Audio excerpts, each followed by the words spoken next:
الحمد لله نحمده ونستعينه ونستغفره ونعوذ بالله من شرور أنفسنا ومن سيئات أعمالنا من يهده الله فلا مضل له ومن يضلله فلا هادي له وأشهد أن لا إله إلا الله وحده لا شريك له وأشهد أن محمدًا عبده ورسوله يا أيها الذين آمنوا اتقوا الله حق تقاته ولا تموتن إلا وأنتم مسلمون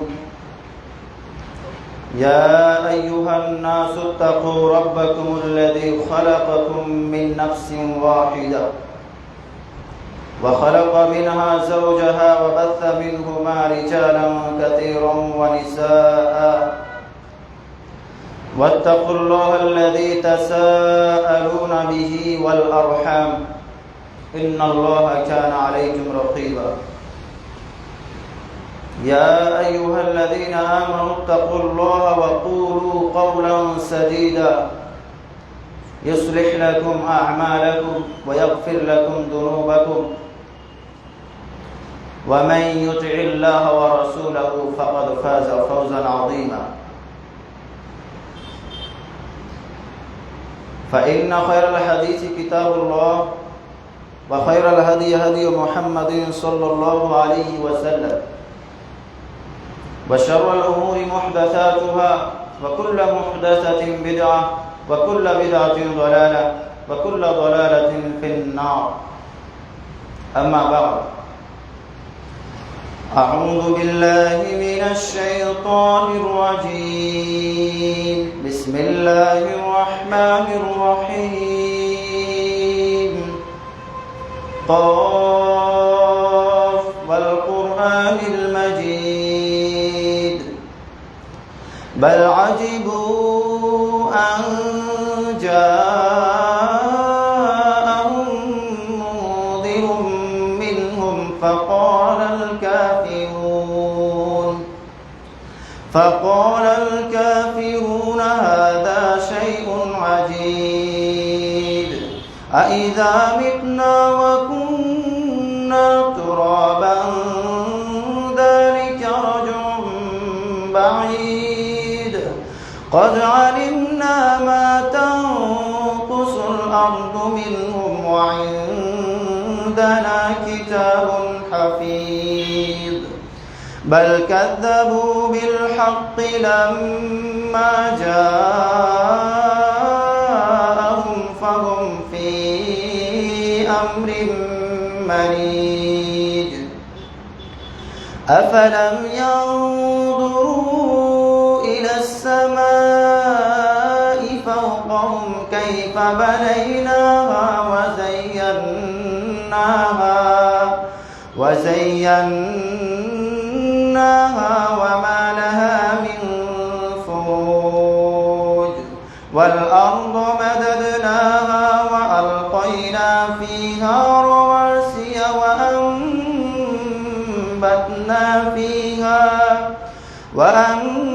وأنبتنا فيها من كل زوج بهيج تبصرة وذكرى لكل عبد منيب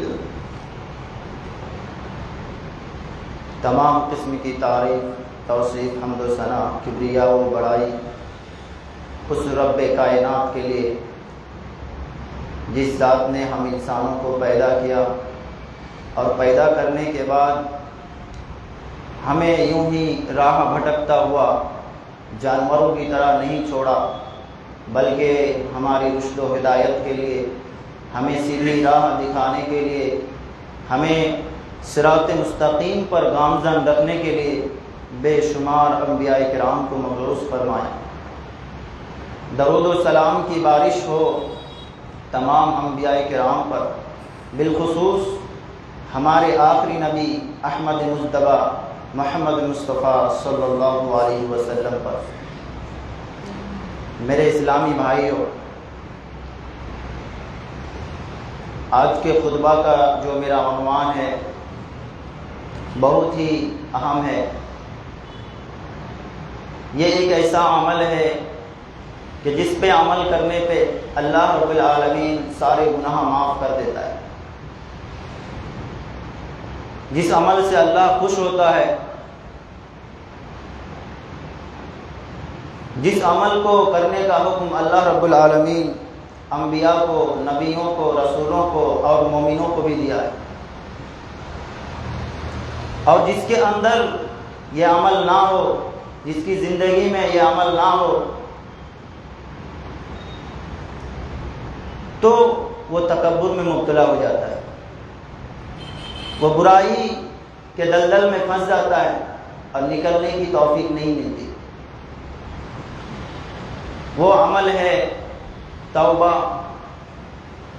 اور استغفار۔ میرے اسلامی بھائیوں، توبہ اور استغفار کا معنی بیان کر دینا مناسب سمجھتا ہوں۔ توبہ یہ عربی لفظ ہے جس کا معنی ہوتا ہے کہ لوٹ جانا، کسی چیز کو چھوڑ کر حقیقی چیز کی طرف لوٹ جانا، اور دوسرا معنی شرمندگی محسوس کرنا، اپنے آپ پر شیم فیل کرنا، توبہ کا معنی ہوتا ہے۔ اور یہ عمل اللہ کو اتنا پیارا ہے، اتنا محبوب ہے کہ اللہ قرآن میں کہتا ہے ان اللہ یحب التوابین ویحب المتطہرین، کہ اللہ تعالیٰ توبہ کرنے والے بندے کو پسند کرتا ہے، اس سے محبت کرتا ہے۔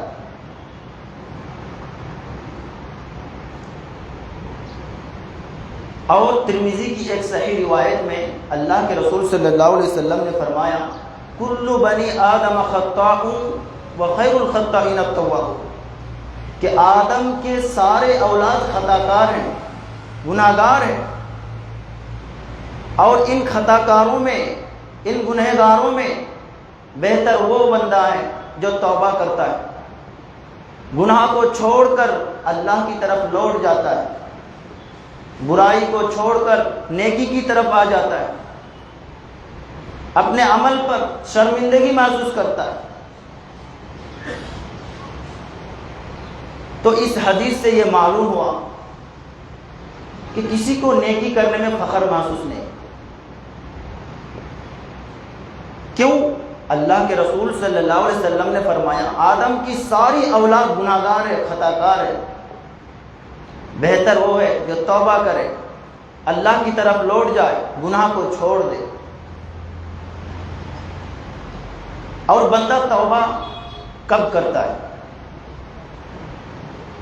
کوئی بندہ جب گناہ میں مبتلا ہوتا ہے، ظلم میں ڈوب جاتا ہے، برائی کے دلدل میں پھنس جاتا ہے، تو وہ توبہ کب کرتا ہے؟ اللہ کے رسول صلی اللہ علیہ وسلم کی ایک پیاری حدیث ذرا غور سے سنیے۔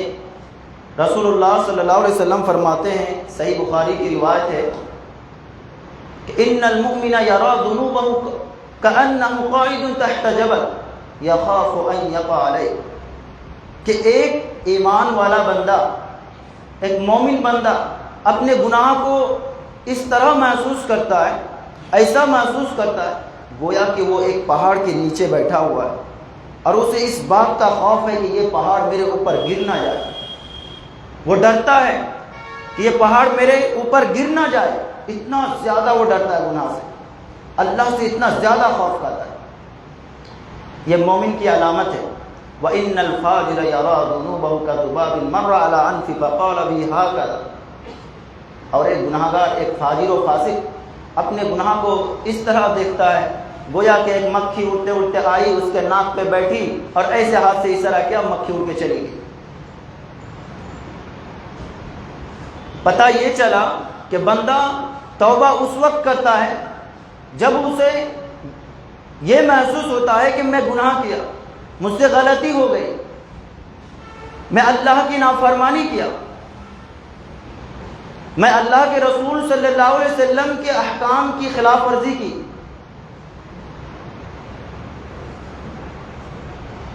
آئیے ہم انبیاء کرام کی زندگی کو دیکھتے ہیں کتاب و سنت کی روشنی میں کہ انبیاء کرام بھی انسان ہوا کرتے تھے، اور اللہ نے انبیاء کرام کو انسان اسی لیے بنایا تاکہ کوئی بندہ قیامت کے دن یہ نہ کہہ سکے کہ وہ تو نبی تھے، وہ تو فرشتہ تھے، ان کے لیے عمل کرنا کوئی بڑی بات نہیں تھی، اور ہم کو تو نے انسان بنایا، ہمارے بس کی بات نہیں ہے۔ اسی لیے اللہ تعالیٰ نے نبیوں کو، جتنے نبی تھے سب انسان تھے۔ حضرت آدم علیہ السلام کو اللہ تعالیٰ نے کہا وَإِذْ قُلْنَا لِلْمَلَائِكَةِ اسْجُدُوا لِآدَمَ فَسَجَدُوا إِلَّا إِبْلِيسَ أَبَىٰ وَاسْتَكْبَرَ وَكَانَ مِنَ الْكَافِرِينَ، کہ اللہ تعالیٰ فرشتوں سے کہا کہ آدم کو سجدہ کرو، سبوں نے سجدہ کیا لیکن ابلیس نے انکار کر دیا اور وہ کافروں میں سے ہو گیا۔ وَقُلْنَا يَا آدَمُ اسْكُنْ أَنْتَ وَزَوْجُكَ الْجَنَّةَ وَكُلَا مِنْهَا رَغَدًا حَيْثُ شِئْتُمَا وَلَا تَقْرَبَا هَٰذِهِ الشَّجَرَةَ فَتَكُونَا مِنَ الظَّالِمِينَ۔ اللہ نے آدم علیہ السلام سے کیا کہا کہ دیکھو جنت میں رہو، مزے سے کھاؤ پیو، لیکن اس درخت کے قریب بھی مت جانا، کھانا اور چکھنا تو دور کی بات، یہ جو درخت ہے اس کے قریب بھی مت جانا، نہیں تو تم ظالموں میں سے ہو جاؤ گے، گناہ گار ہو جاؤ گے۔ لیکن ابلیس نے کیا کیا؟ بہت ہی بزرگ بن کر، جو دیکھنے میں بہت نیک لگے، آدم علیہ السلام سے آگے کہا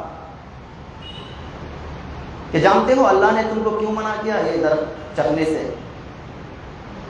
تو آدم علیہ السلام نے کہا کہ بتاؤ، تم ہی بتا دو۔ تو ابلیس نے کہا کہ اللہ نے تم کو یہ درخت چکھنے اس لیے منع کیا کیونکہ تم ہمیشہ کے لیے جنتی بن جاؤ گے اور جنت سے کبھی نہیں نکلو گے، اسی لیے اللہ نے منع کیا، اور تم بہت بزرگ فرشتہ بن جاؤ گے۔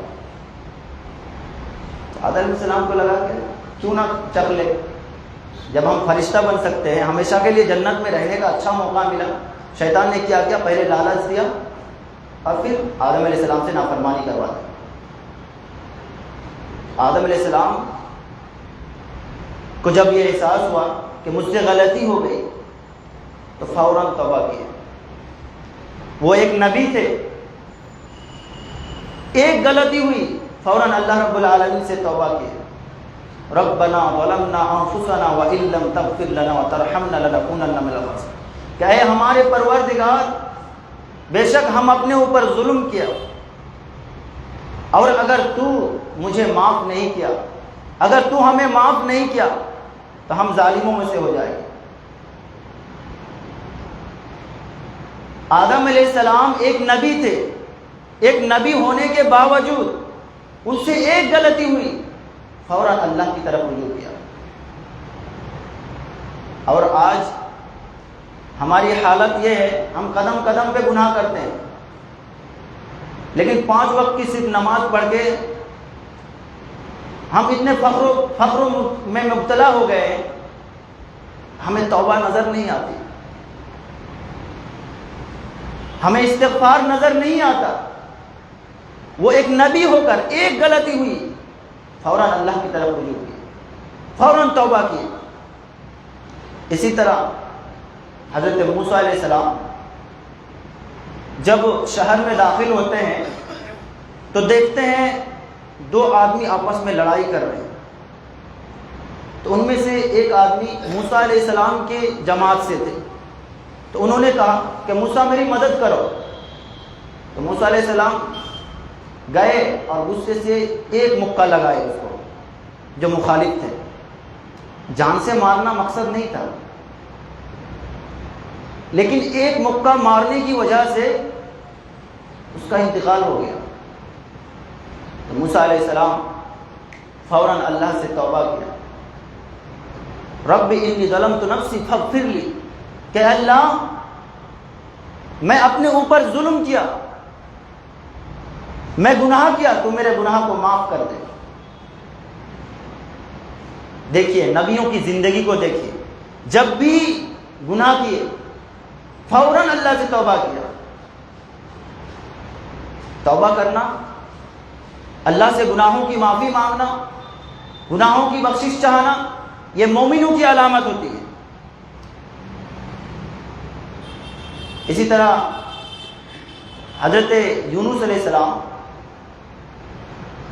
اپنی قوم کو نصیحت کر رہے تھے، لیکن کوئی ایمان نہیں لا رہا۔ نصیحت کرتے جا رہے ہیں، کر رہے ہیں، کوئی ایمان نہیں لا رہا۔ تو عاجز آ کے اللہ نے حکم دیا نہیں کہ اپنی بستی کو، اپنی قوم کو چھوڑ کر جاؤ، پہلے ہی نکل گئے غصہ ہو کر۔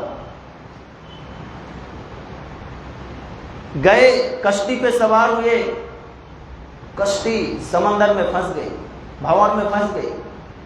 کشتی بان نے اعلان کیا کہ تم میں سے کون ہے جو نافرمان ہے، خود سے بتاؤ۔ یونس علیہ السلام کھڑے ہوتے ہیں اور کہتے ہیں کہ مجھ سے غلطی ہوئی ہے، اللہ نے مجھے اپنی قوم کو چھوڑنے کا حکم دیا نہیں، میں پہلے ہی نکل گیا۔ تو کشتی بان نے حکم دیا کہ اس کو پانی میں پھینک دو۔ تو یونس علیہ السلام کو پانی میں پھینک دیا گیا۔ فوراً وہ کیا کی؟ توبہ کی، لا الہ الا انت سبحانک انی کنت من الظالمین، کہ اللہ تیرے سوا کوئی معبود برحق نہیں، اللہ میں ظالموں میں سے ہوں، میرے گناہ کو معاف کر دے۔ صرف یہ دعا کہنے کی وجہ سے اللہ نے مچھلی کے پیٹ میں ہضم ہونے نہیں دیا، مچھلی ہضم نہیں کر سکی۔ اگر آج ہم بھی توبہ کرتے ہیں، سچی توبہ کرتے ہیں، تو اللہ اپنی نعمت لوٹا دے گا ہمیں۔ اللہ توبہ کو قبول کرتا ہے۔ بندہ جب توبہ کرتا ہے تو اللہ خوش ہوتا ہے، اس سے راضی ہو جاتا ہے۔ کتنی بڑی نعمت ہے۔ اور ہمارے آخری نبی احمد مجتبی محمد صلی اللہ علیہ وسلم، جن کے بارے میں اللہ تعالیٰ قرآن میں اعلان کیا کہ ان کے اگلے پچھلے سارے گناہ معاف ہیں، اللہ نے آپ صلی اللہ علیہ وسلم کے اگلے پچھلے سارے گناہ معاف کر دیا۔ صحابہ کرام کہتے ہیں کہ رسول اللہ صلی اللہ علیہ وسلم ایک مجلس میں بیٹھ کر 100 سے زیادہ مرتبہ توبہ کرتے تھے۔ جبکہ اللہ مومنوں کے بارے میں کہتا ہے یدعون ربهم خوفا وطمعا، کہ مومن کی علامت تو یہ ہوتی ہے کہ وہ اپنے رب کو پکارتا ہے خوف اور لالچ کے بیچ میں۔ لیکن کچھ آپ کو ایسے لوگ بھی مل جائیں گے، میں غلط نہیں بول رہا ہوں، اپنی آنکھوں سے دیکھ رہا ہوں، کچھ ایسے لوگ مل جائیں گے جو مسجد میں کچھ عبادت کر کے اپنے آپ کو بہت متکبر دکھاتا ہے، فخر و غرور کا مظاہرہ کرتا ہے، عاجزی انکساری کا مظاہرہ نہیں کرتے، جبکہ اس بات کی کوئی گارنٹی نہیں کہ جو بندہ عبادت کر رہا ہے، جو نماز پڑھ رہا ہے، کیا وہ اللہ قبول کر رہا ہے؟ کوئی گارنٹی دے سکتا ہے کہ جو بندہ نماز پڑھ رہا ہے کیا اس کی نماز قبول ہو رہی ہے؟ اللہ تعالیٰ مومنوں کے بارے میں فرماتا ہے یدعون ربهم خوفا وطمعا، کہ وہ اپنے رب کو خوف اور لالچ کے بیچ میں پکارتا ہے، اسے جہنم سے خوف بھی ہے، ڈر بھی ہے، اور اسے اس بات کی بھی لالچ ہے کہ اللہ بہت رحیم ہے۔ اور جس دن یہ لالچ ختم ہو جائے گی، یہ خوف ختم ہو جائے گا، عبادت کا جذبہ ختم ہو جائے گا۔ کیوں؟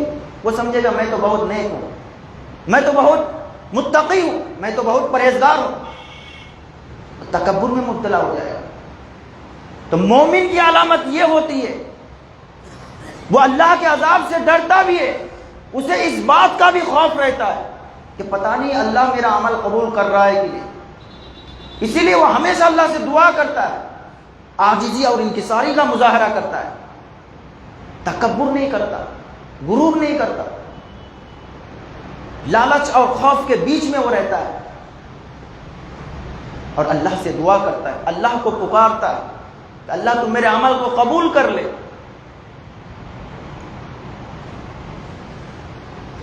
اسی طرح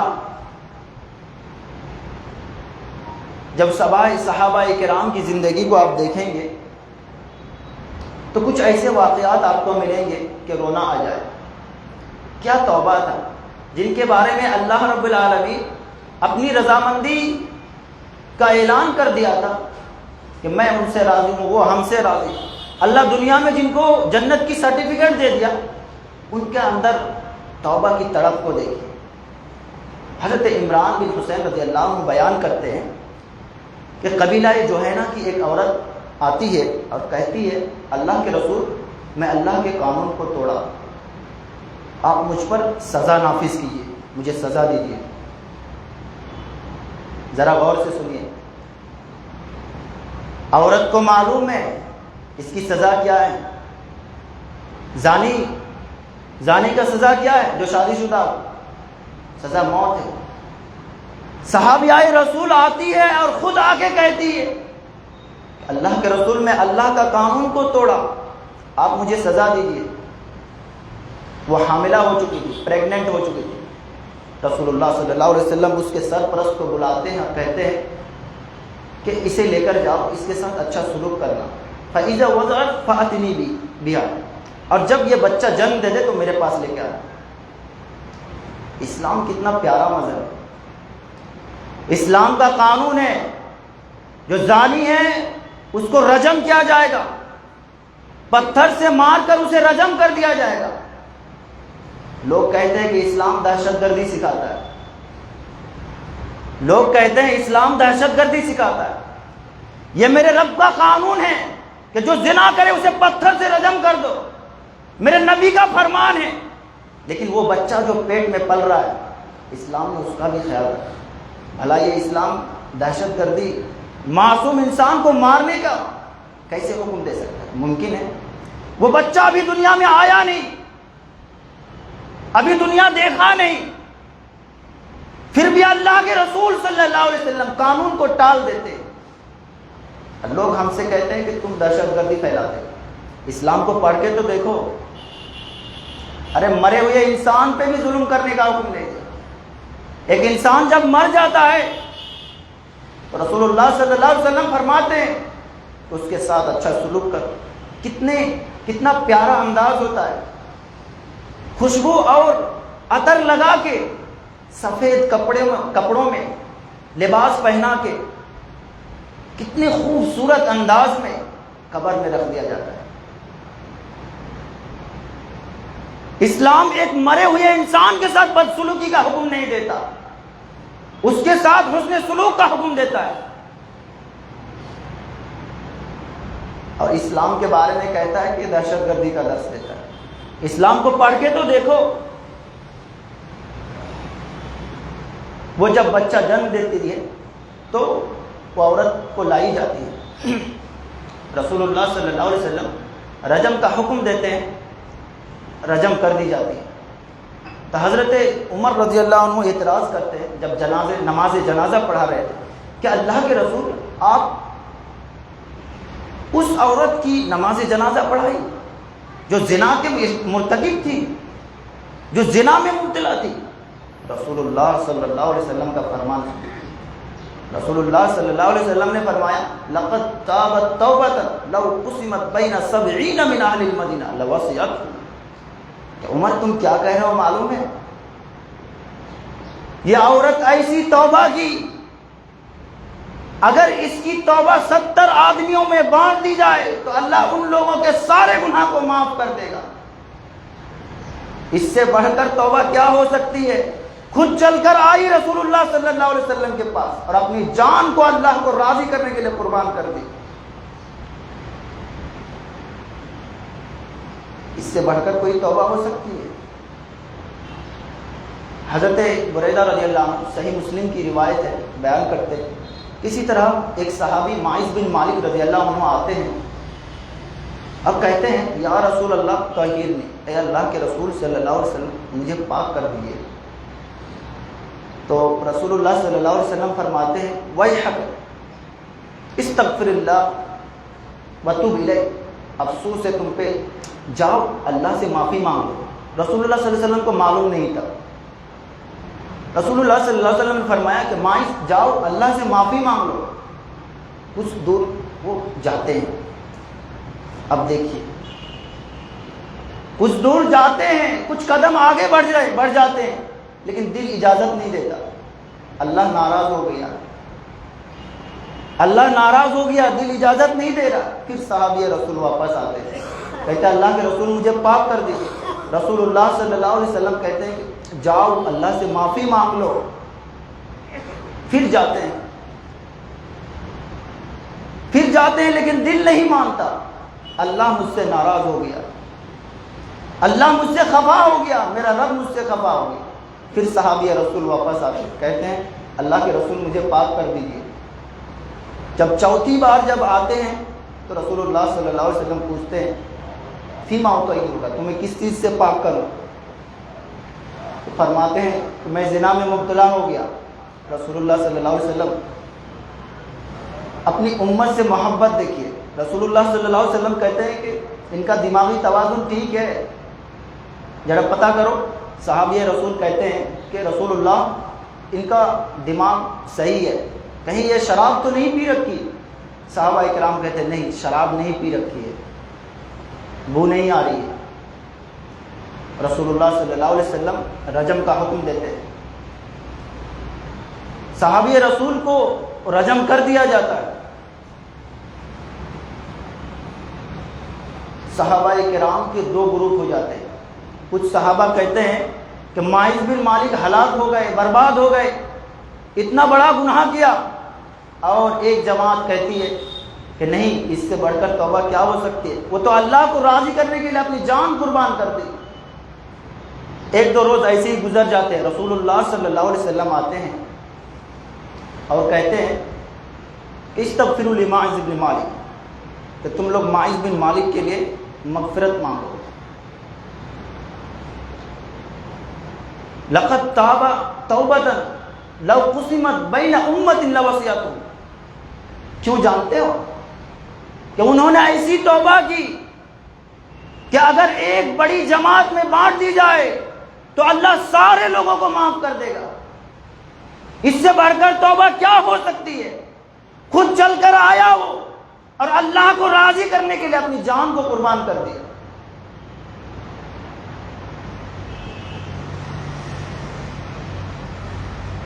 اسی طرح حضرت بریدہ رضی اللہ عنہ بیان کرتے ہیں ایک صحابیہ جو ماعز بن مالک ہی سے زنا میں مبتلا تھی، وہ آتی ہے اور کہتی ہے کہ اللہ کے رسول مجھے پاک کر دیجیے.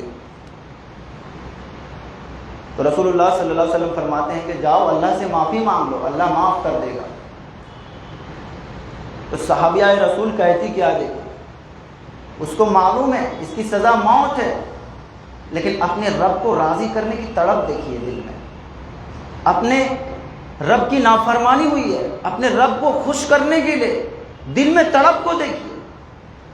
معلوم ہے اس کی سزا موت ہے، رسول اللہ صلی اللہ علیہ وسلم کو پتہ چل جائے تو حکم نافذ کر دیں گے.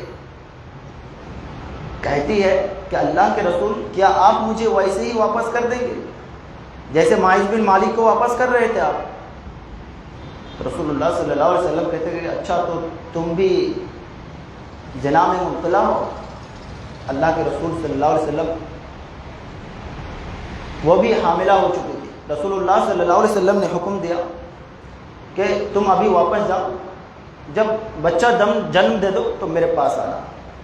وہ عورت چلی جاتی ہے. پھر جب بچہ پیدا ہو جاتا ہے تو رسول اللہ صلی اللہ علیہ وسلم کے پاس پھر آتی ہے تو دیکھا بچہ بہت چھوٹا ہے. تو رسول اللہ صلی اللہ علیہ وسلم نے فرمایا کہ جاؤ یہ بچہ جب دودھ پینا چھوڑ دے تب اسے میرے پاس لے کے آنا، تب تم آنا یہاں. پھر جب وہ بچہ دودھ پینا چھوڑ دیا تو پھر صحابیہ رسول آئے. کتنی تڑپ تھی اللہ کو راضی کرنے کی، اپنی جان کو قربان کرنے کے لیے. کئی عرصے گزر جاتے ہیں لیکن رب کو راضی کریں گے. آج ہم مسلمان ہیں، قدم قدم پہ گناہ کرتے ہیں لیکن احساس نہیں ہوتا، احساس ختم ہو گیا. اللہ ہمیں اس کی توفیق دے. جب وہ صحابیہ آتی ہے تو رسول اللہ صلی اللہ علیہ وسلم رجم کا حکم دیتے ہیں. حضرت خالد بن ولید ایک پتھر اٹھاتے ہیں اور اس کے سر پہ مارتے ہیں اور کچھ خون کا چھینٹا آگے اس کے جسم میں لگ جاتا ہے، تو وہ برا بھلا کہنے لگتے ہیں۔ تو رسول اللہ صلی اللہ علیہ وسلم فرماتے ہیں یا خالد مہلا، اے خالد رک جاؤ، قسم اس ذات کی جس کے ہاتھ میں میری جان ہے، انہوں نے ایسی توبہ کی اگر یہ توبہ ایک ظالم بھی کرے اللہ اسے بھی معاف کر دے گا۔ حالانکہ ظالم کا تعلق حقوق العباد سے رہتا ہے، حقوق العباد اللہ معاف نہیں کرے گا۔ بندے سے جا کے معافی مانگو یا اس کا جو سامان زبردستی لیے، زمین ہڑپ لیے، اسے واپس کرو، یہ بندے کا حق ہے۔ رسول اللہ صلی اللہ علیہ وسلم نے فرمایا کہ اگر یہ ایک ظالم ایسی توبہ کرتا پھر بھی اللہ اسے معاف کر دیتا، اور تم اس کو برا بھلا کہہ رہے ہو۔ یہ اسلام کی شان ہے اور عزت ہے کہ پیٹ میں پل رہا بچے پہ ذرہ برابر چوٹ آنے کا حکم نہیں دیتا۔ زندہ انسان تو چھوڑو،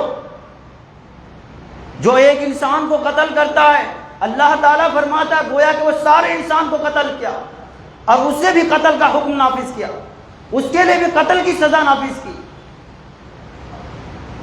اور ایک انسان جب مر جاتا ہے تو اسلام اس کے ساتھ بھی حسن سلوک کا حکم دیتا ہے۔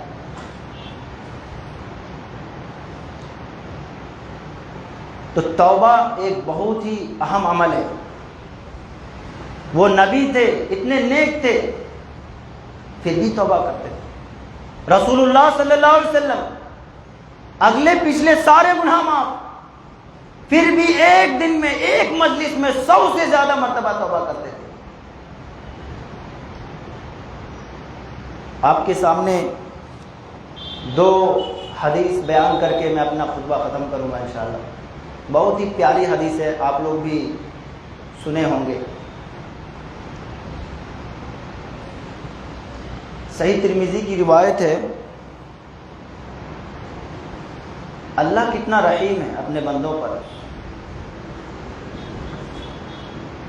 اللہ رب العالمین قرآن کے اندر ارشاد فرماتا ہے کہ یا عبادی الذین اسرفوا علی انفسہم لا تقنطوا من رحمت اللہ، کہ اے میرے وہ بندے جو اپنے اوپر اسراف کیے ہو، اپنے اوپر ظلم کیے ہو، گناہ میں ڈوب گئے ہو، میری رحمت سے مایوس مت ہو، اپنے رب کی رحمت سے مایوس مت ہونا۔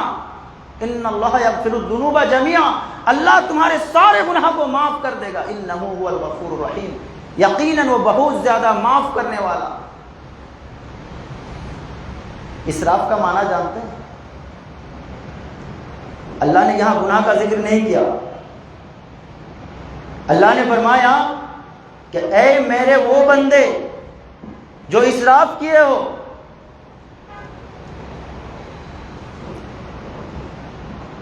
میری رحمت سے مایوس مت ہو جانا۔ اسراف کا معنی بے انتہا کوئی کام کرنے کو اسراف کہتے ہیں۔ اللہ اپنے ان بندوں کو کہتا ہے جو اتنا گناہ کیا اسے یاد بھی نہیں ہے میں کتنا گناہ کیا۔ اللہ ان بندوں کو پکار کر کہتا ہے کہ اے وہ میرے بندے جو اپنے اوپر اسراف کیے ہو، اللہ کی رحمت سے مایوس مت ہو جاؤ، صرف ایک بار کہو اے اللہ آج میں تیرے لیے سارے گناہ کو چھوڑ رہا ہوں، میں تمہارے سارے گناہ کو معاف کر دوں گا۔ حدیث قدسی ہے، صحیح ترمذی کی روایت ہے، اللہ کے رسول صلی اللہ علیہ وسلم فرماتے ہیں، اللہ کہتا ہے یا ابن آدم انک ما دعوتنی ورجوتنی غفرت لک ولا ابالی، کہ اے آدم کی اولاد تم جب تک مجھے پکارتے رہو گے، مجھ سے امیدیں وابستہ رکھو گے، میں تمہارے گناہوں کو معاف کرتا رہوں گا اور مجھے کوئی پرواہ نہیں ہوگی۔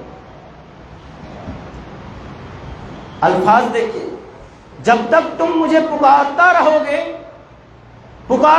گے، مجھ سے امیدیں وابستہ رکھو گے، میں تمہارے گناہ کو معاف کرتا رہوں گا اور مجھے کوئی پرواہ نہیں ہوگی۔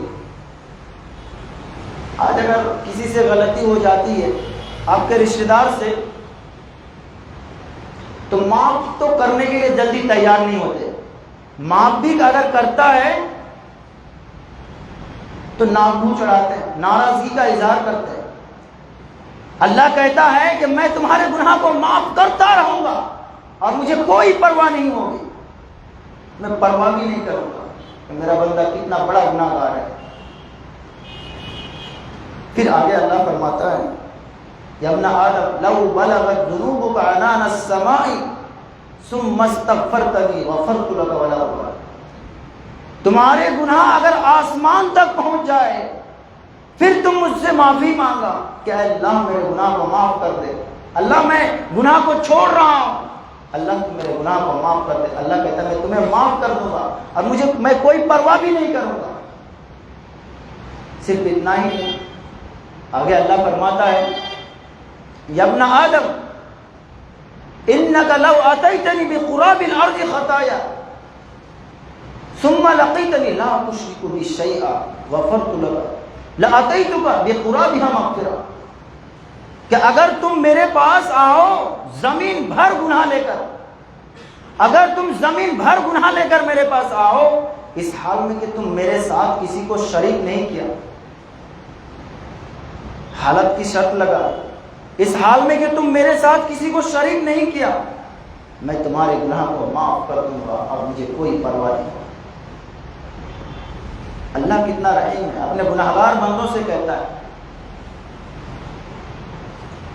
کہ تم مجھ سے امیدیں وابستہ رکھو، مجھے پکارتے رہو، تمہارے گناہ آسمان تک پہنچ جائے، زمین بھر جائے، تم صرف ایک بار کہو اے اللہ میں تیرے لیے آج سارے گناہ کو چھوڑ رہا ہوں، میں تمہارے سارے گناہ کو معاف کر دوں گا۔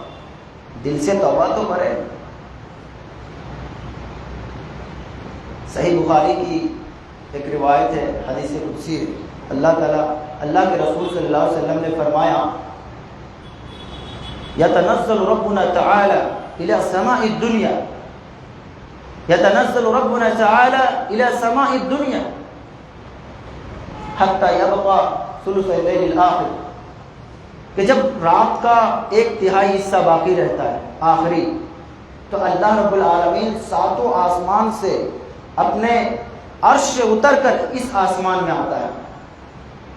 اللہ کو آنے کی کیا ضرورت ہے؟ اپنے بندے سے محبت دیکھیے، ہم گناہ کرنے میں تلے ہوئے ہیں، ہم جہنم کے گڑھے کے کنارے ہیں، اور اللہ کیسے اپنے بندے کو اپنی طرف بلا رہا ہے، آؤ جنت میں آؤ۔ اللہ کتنا رحیم ہے۔ آج تھوڑی سی نافرمانی ہو جاتی ہے، بسا اوقات ماں باپ بھی ناراض ہو جاتے ہیں، بندہ زندگی بھر گناہ کرتا ہے، زندگی بھر اللہ کی نافرمانی کرتا ہے، زندگی بھر اللہ کے رسول صلی اللہ علیہ وسلم کی نافرمانی کرتا ہے، پھر بھی اللہ کہتا ہے کہ آؤ میری طرف آ جاؤ۔ یہ نہیں کہتا کہ تم برے ہو جاؤ، اللہ کہتا کیا میں یدعونی فاستجیب لہ، اللہ اس آسمان میں آ کے کہتا ہے کہ کون میرا بندہ ہے جو مجھے پکارے، میں اس کی دعا قبول کروں۔ اللہ اس آسمان میں آ کے کہتا ہے کوئی ہے میرا بندہ جو اس تنہائی میں اٹھے، بستر کو چھوڑ کر آئے اور مجھ سے دعا مانگے، میں اس کی دعا کو قبول کروں۔ من یسألنی فأعطیہ، کوئی ہے میرا بندہ جو مجھ سے مانگے کچھ میں اسے دے دوں۔ اس آسمان میں آگے اللہ کہتا ہے وہ بے نیاز ہے، غنی ہے، اس کو کسی چیز کی ضرورت نہیں۔ اس کی رحمت کو دیکھیے۔ پھر آگے اللہ تعالیٰ کہتا ہے من یدعونی فاستجیب لہ ومن یسألنی فأعطیہ ومن یستغفرنی فاستغفر لہ، من یستغفرنی فاغفر لہ، کوئی میرا گناہ گار بندہ ہے جو اٹھ کے آئے اور مجھ سے معافی مانگے، گناہوں کی معافی مانگے، میں اس کے گناہوں کو معاف کر دوں۔ اس آسمان میں آ کے اللہ تعالیٰ کہتا ہے اپنے بندوں سے محبت دیکھیے۔ میں اپنا پہلا خطبہ یہیں سے ختم کرتا ہوں۔ اللہ رب العالمین سے دعا ہے اللہ رب العالمین ہمارے گناہوں کو معاف کرے، اور ہم میں سے جن کے اندر بھی فخر و غرور ہو، تکبر ہو، اللہ اس کو نیست و نابود کر دے۔ اللہ ہمارے اندر عاجزی، خاکساری اور انکساری کو پیدا کرے، آمین۔ اے اللہ، ہم میں سے جو بیمار ہے اللہ تو ان کو شفائے کامل و عاجل عطا فرما۔ اللہ، ہم میں سے ایسے بھائی ہیں، بہن ہیں جو اس دار فانی سے جا چکے، اللہ تو ان کی مغفرت کر۔ اللہ، ہم میں سے جو مریض ہے، بیماریوں میں مبتلا ہے، اللہ تو ان کو شفائے کامل و عاجل عطا کر۔ اللہ، ہم میں سے جو بے نمازی ہیں، اللہ تو ان کو پکا سچا نمازی بنا دے۔ اللہ، جو والدین کے نافرمانی ہے، اللہ تو ان کے والدین کے مطیع و فرما بردار بنا دے، آمین۔ اقول قولی ھذا استغفر اللہ لی ولکم ولسائر المسلمین وآخر دعوانا الحمد للہ رب العالمین۔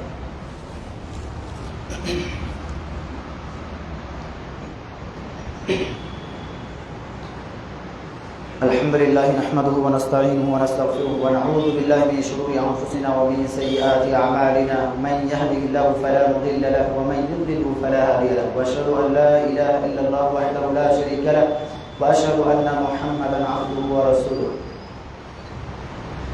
اعوذ باللہ من الشیطان الرجیم، بسم اللہ الرحمن الرحیم۔ ان اللہ وملائکته یصلون علی النبی یا ایھا الذین آمنوا صلوا علیہ وسلموا تسلیما۔ اللهم صل على محمد وعلى ال محمد كما صليت على ابراهيم وعلى ال ابراهيم انك حميد مجيد۔ اللهم بارك على محمد وعلى ال محمد كما باركت على ابراهيم وعلى ال ابراهيم انك حميد مجيد۔ عباد الله رحمكم الله، ان الله يأمر بالعدل والاحسان وايتاء ذي القربى وينهى عن الفحشاء والمنكر والبغي يعظكم لعلكم تذكرون۔ اذكروا الله يذكركم وادعوه يستجب لكم ولذكر الله اكبر والله يعلم ما تصنعون۔